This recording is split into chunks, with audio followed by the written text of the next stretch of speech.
ആകാശവാണി. നമസ്കാരം. പ്രത്യേക വാർത്താ ബുള്ളറ്റിൻ വായിക്കുന്നത് സുധിൻ സൈനുദ്ദീൻ.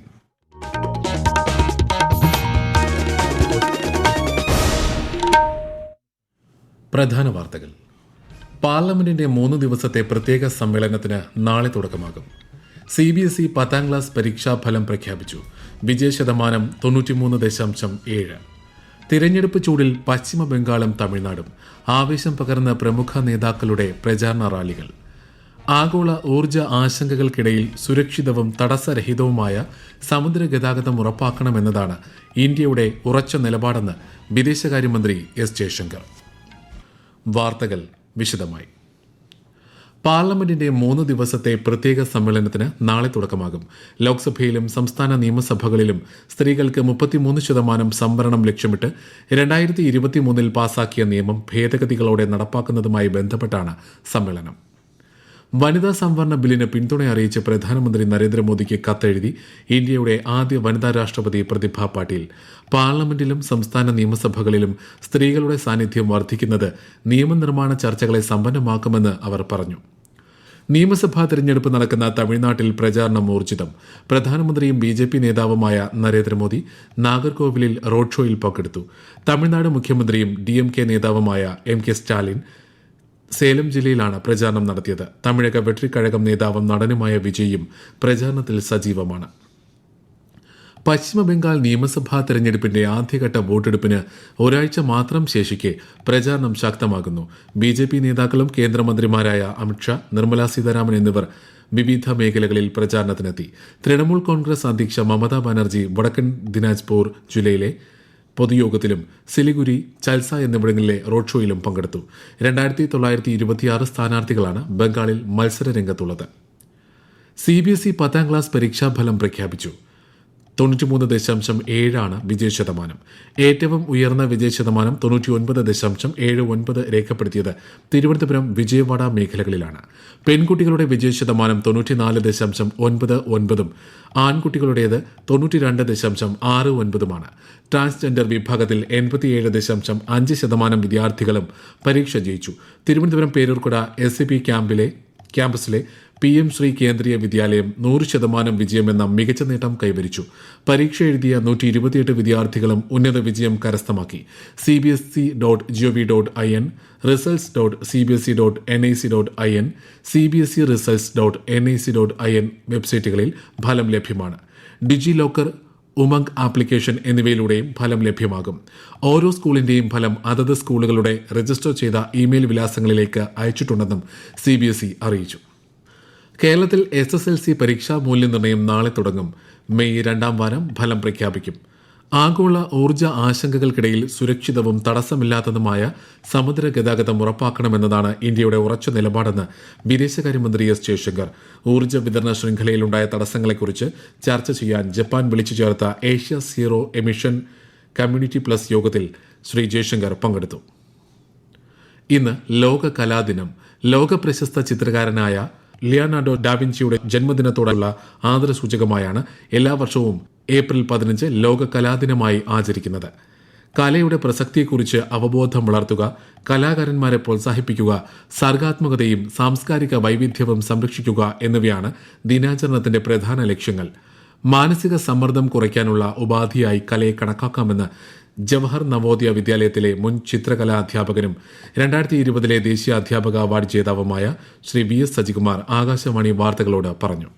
കലാകാരന്മാർക്ക് ഭയമില്ലാതെ ചിന്തിക്കാനും അവരുടെ സർഗ ഭാവനകൾ സമൂഹത്തിന് മുന്നിൽ അവതരിപ്പിക്കുവാനും ഉള്ള ആവിഷ്കാര സ്വാതന്ത്ര്യം ഈ കാലഘട്ടത്തിൻ്റെ പ്രത്യേകതയാണ്. കലയിലൂടെ ഈ കാലഘട്ടത്തിൽ മാനസിക സമ്മർദ്ദം കുറയ്ക്കുവാനും സന്തോഷം നിറയ്ക്കുവാനും കല ഒരു ചികിത്സാ മാർഗമായി തന്നെ ഈ കാലഘട്ടത്തിൽ നമുക്ക് കാണാവുന്നതാണ്.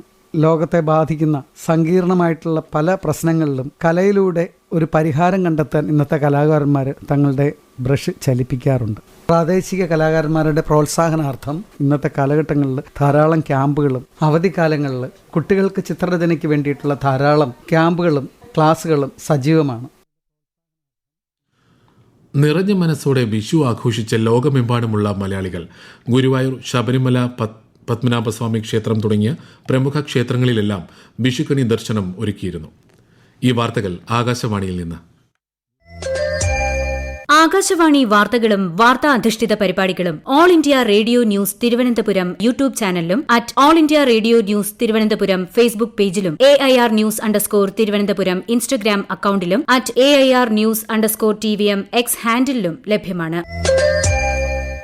പ്രധാനമന്ത്രി നരേന്ദ്രമോദി ആകാശവാണിയിലൂടെ ജനങ്ങളുമായി ആശയങ്ങൾ പങ്കുവയ്ക്കുന്ന പ്രതിമാസ റേഡിയോ പ്രഭാഷണ പരിപാടി മൻ കി ബാത്ത് ഈ മാസം 26-ന്. പരിപാടിയുടെ 133-ാം പതിപ്പാണിത്. 1800-11-7800 എന്ന toll free നമ്പറിലൂടെയോ Narendra Modi ആപ്പിലൂടെയോ MyGov open forum വഴി ഓൺലൈനായോ ജനങ്ങൾക്ക് ഈ മാസം 24 വരെ അഭിപ്രായങ്ങൾ പങ്കുവയ്ക്കാം. ഐക്യരാഷ്ട്രസഭ സുരക്ഷാ കൌൺസിലിൽ സ്ഥിരാംഗത്വത്തിന്റെ ദ്വിതല സംവിധാനം സൃഷ്ടിക്കുന്ന പരിഷ്കരണത്തെ എതിർത്ത് ഇന്ത്യ. എന്നാൽ പുതിയ സ്ഥിരാംഗങ്ങൾക്ക് 15 വർഷത്തേക്ക് വീറ്റോ അധികാരങ്ങൾ മാറ്റിവെക്കാനുള്ള G4 ഗ്രൂപ്പിന്റെ ഒത്തുതീർപ്പ് നിർദ്ദേശത്തെ ഇന്ത്യ പിന്തുണച്ചു. ബീഹാർ മുഖ്യമന്ത്രിയായി BJP നേതാവ് സമ്രാജ് ചൌധരി സത്യപ്രതിജ്ഞ ചെയ്ത് അധികാരമേറ്റു. രാജ്യസഭയിലേക്ക് തിരഞ്ഞെടുക്കപ്പെട്ട JDU അധ്യക്ഷൻ നിതീഷ് കുമാർ രാജിവെച്ചതിനെ തുടർന്നാണ് സമ്രാജ് ചൌധരി മുഖ്യമന്ത്രി പദത്തിലെത്തിയത്. ഫെബ്രുവരി മാർച്ച് മാസങ്ങളിൽ 20 ലക്ഷത്തിലധികം പുതിയ MSMEകൾ രജിസ്റ്റർ ചെയ്തതായി MSME മന്ത്രാലയം അഡീഷണൽ സെക്രട്ടറി ഡോക്ടർ രജനീഷ് ന്യൂഡൽഹിയിൽ അന്തർമന്ത്രാലയ വാർത്താ സമ്മേളനത്തിൽ പറഞ്ഞു. രാജ്യത്തെ ഗാർഹിക പാചകവാതക വിതരണം തടസ്സമില്ലാതെ തുടരുന്നതായി പെട്രോളിയം പ്രകൃതിവാതക മന്ത്രാലയ ജോയിന്റ് സെക്രട്ടറി സുജാത ശർമ്മ പറഞ്ഞു. LPG ബുക്കിംഗ് ഇടവേള നിലവിലെ രീതിയിൽ തുടരുമെന്നും ജോയിന്റ് സെക്രട്ടറി അറിയിച്ചു. കൊല്ലം പൂരവും കുടമാറ്റവും നാളെ ആശ്രാമം മൈതാനത്ത് നടക്കും.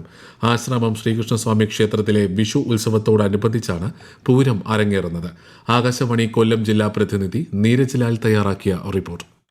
പാണ്ടിമേളവും പഞ്ചാരിമേളവും ഒപ്പം കുടമാറ്റ കാഴ്ചകളും സമ്മാനിക്കുന്ന അപൂർവ അനുഭവത്തിനായുള്ള കാത്തിരിപ്പിലാണ് കൊല്ലത്തെയും സമീപ ജില്ലകളിലെയും പൂരപ്രേമികൾ. നാളെ സന്ധ്യയോടെ താമരക്കുളം മഹാഗണപതിയും പുതിയകാവ് ഭഗവതിയും ആശ്രാമം മൈതാനത്ത് മുഖാമുഖം അണിനിരന്നാണ് കുടമാറ്റം. ഇരുഭാഗത്തും 11 വീതം ഗജവീരന്മാരുണ്ടാകും. നാളെ വൈകിട്ട് 4 മണിയോടെ തിരുമുൻപിൽ മേളവും കുടമാറ്റവും നടക്കും. പിന്നീടാണ് ആശ്രാമം മൈതാനത്ത് പൂരം. രാവിലെ 10 മണി മുതൽ ചെറുപൂരങ്ങൾ ആശ്രാമം ശ്രീകൃഷ്ണസ്വാമി ക്ഷേത്രത്തിലേക്ക് എഴുന്നള്ളും. തുടർന്ന് ആനനീരാട്ടും ആനയൂട്ടും നടക്കും. പൂരം പ്രമാണിച്ച് നാളെ ഉച്ചയ്ക്ക് 2 മണി മുതൽ കോർപ്പറേഷൻ പരിധിയിൽ ജില്ലാ കളക്ടർ പ്രാദേശിക അവധി പ്രഖ്യാപിച്ചിട്ടുണ്ട്. ശബരിമല ഫെസ്റ്റിവൽ ഓഫീസ് പമ്പയിൽ പ്രവർത്തനം ആരംഭിച്ചു. മണ്ഡല മകരവിളക്ക് തീർത്ഥാടനവുമായി ബന്ധപ്പെട്ട പ്രവർത്തനങ്ങൾ കൂടുതൽ കാര്യക്ഷമമാക്കുന്നതിന്റെ ഭാഗമായാണ് ഓഫീസ് പ്രവർത്തനം ആരംഭിച്ചത്. കേരളത്തിൽ ചൂട് വർദ്ധിക്കുന്നു. കോന്നി, ചെങ്ങന്നൂർ, ചങ്ങനാശ്ശേരി, മൂന്നാർ എന്നിവിടങ്ങളിൽ ഉയർന്ന അൾട്രാവയലറ്റ് സൂചിക രേഖപ്പെടുത്തിയതായി കേന്ദ്ര കാലാവസ്ഥാ വകുപ്പ് അറിയിച്ചു. പാലക്കാട് ജില്ലയിൽ താപനില 40 ഡിഗ്രി സെൽഷ്യസ് രേഖപ്പെടുത്തി. സംസ്ഥാനത്ത് വൈദ്യുതി ഉപഭോഗം റെക്കോർഡിൽ. ഇന്നലെ മാത്രം ഉപയോഗിച്ചത് 112.52 ദശലക്ഷം യൂണിറ്റ് വൈദ്യുതിയാണ്. ഈ മാസത്തെ ഏറ്റവും ഉയർന്ന കണക്കാണിതെന്ന് മന്ത്രി കെ കൃഷ്ണൻകുട്ടി വ്യക്തമാക്കി. സംസ്ഥാനത്തെ വിദ്യാലയങ്ങളിൽ വേനൽ അവധിക്കാലത്ത് സ്പെഷ്യൽ ക്ലാസുകൾ സംഘടിപ്പിക്കുന്നത് പൂർണ്ണമായും ഒഴിവാക്കണമെന്ന് മന്ത്രി വി ശിവൻകുട്ടി.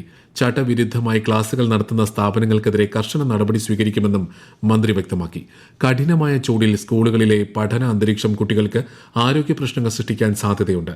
സംസ്ഥാനത്തെ സർക്കാർ എയ്ഡഡ് സ്കൂളുകൾക്ക് പുറമെ CBSE, ICSE തുടങ്ങിയ എല്ലാ വിദ്യാലയങ്ങളും നിർദ്ദേശങ്ങൾ പാലിക്കാൻ ബാധ്യസ്ഥരാണെന്നും മന്ത്രി അറിയിച്ചു. കേന്ദ്ര വാർത്താ വിതരണ പ്രക്ഷേപണ മന്ത്രാലയത്തിന് കീഴിലുള്ള ദേശീയ ചലച്ചിത്ര വികസന കോർപ്പറേഷൻ ലിമിറ്റഡിന്റെ ഏറ്റവും പുതിയ മലയാളം ഫീച്ചർ ചലച്ചിത്രമായ അച്ചപ്പയുടെ ആൽബം ഈ മാസം 24-ന് പ്രദർശനത്തിനെത്തും. ദീപ്തി പിള്ള ശിവനാണ് ചിത്രം സംവിധാനം ചെയ്തത്. കണ്ണൂർ രാജ്യാന്തര വിമാനത്താവളത്തിൽ നിന്ന് ഗൾഫ് രാജ്യങ്ങളിലേക്ക് ഈ മാസം 30 വരെ എയർ ഇന്ത്യ എക്സ്പ്രസ് പ്രത്യേക സർവീസുകൾ നടത്തും. മസ്കറ്റ്, ഷാർജ, ജിദ്ദ, റിയാദ് എന്നിവിടങ്ങളിലേക്കാണ് സർവീസുകൾ. പ്രധാന വാർത്തകൾ വീണ്ടും. പാർലമെന്റിന്റെ 3 ദിവസത്തെ പ്രത്യേക സമ്മേളനത്തിന് നാളെ തുടക്കമാകും. CBSE 10ാം ക്ലാസ് പരീക്ഷാഫലം പ്രഖ്യാപിച്ചു. വിജയശതമാനം 93.7. തിരഞ്ഞെടുപ്പ് ചൂടിൽ പശ്ചിമ ബംഗാളും തമിഴ്നാടും. ആവേശം പകർന്ന് പ്രമുഖ നേതാക്കളുടെ പ്രചാരണ റാലികൾ. ആഗോള ഊർജ്ജ ആശങ്കകൾക്കിടയിൽ സുരക്ഷിതവും തടസ്സരഹിതവുമായ സമുദ്ര ഗതാഗതം ഉറപ്പാക്കണമെന്നതാണ് ഇന്ത്യയുടെ ഉറച്ച നിലപാടെന്ന് വിദേശകാര്യമന്ത്രി S ജയശങ്കർ. പ്രത്യേക വാർത്താ ബുള്ളറ്റിൻ കഴിഞ്ഞു. അടുത്ത വാർത്താ പ്രക്ഷേപണം നാളെ രാവിലെ 6:45-ന്.